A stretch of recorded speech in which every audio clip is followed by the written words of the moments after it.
Hi everyone, I am Rita Gilmata and this is Scoring 15.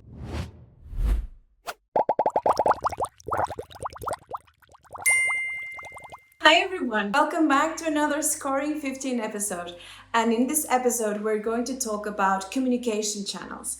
So all of us know that in impact sections, we have the ways to maximize impact. One of those is, of course, the very widely known DEC plan. And the C for DEC stands for communication. Now, this is very well connected with the idea of target audiences and stakeholders that we talked in other episodes. The most important thing about communication is that you can communicate your project since the beginning, since day one, because communication is about what you do in the project, the partners you have, the activities you do. You also communicate results when the results exist. So it's an informative way to keep different audiences informed about what you are doing.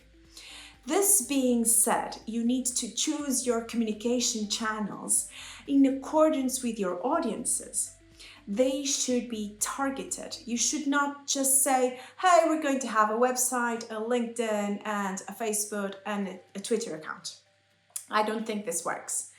It needs to be intentional. It needs to have a strategy behind it.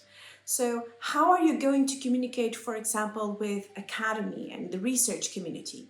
How are you going to communicate with industry if the project is connected to industry? How are you going to communicate, for example, to specific parts of society that might be interested in the outcomes or policy making? So when you map your stakeholders, you need to take some time to think what are the most appropriate communication channels to reach them. And it's not just saying, okay, for kids, we're going to have an Instagram or a TikTok because we're going to work with teenagers and this appeals to them. Okay, fair enough. But what's the strategy behind it? You need to say how you're going to publish, about what you're going to publish, with what frequency, and what are the results you are expecting to see. So the evaluator will check that not only you have a strategy, that the communication you are doing is targeting and focused to different audiences, but also the results you expect to get are also adequate and realistic.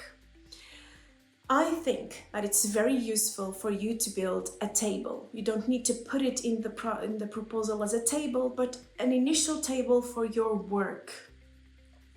For each audience, think about the appropriate communication channel, and then think, how often, saying what is the content, what is the objective, what is the purpose, and what are the milestones and targets in terms of numbers reached that you think it's realistic to have, depending, of course, on the duration of your project. Try it out, let me know how it went. See you next week.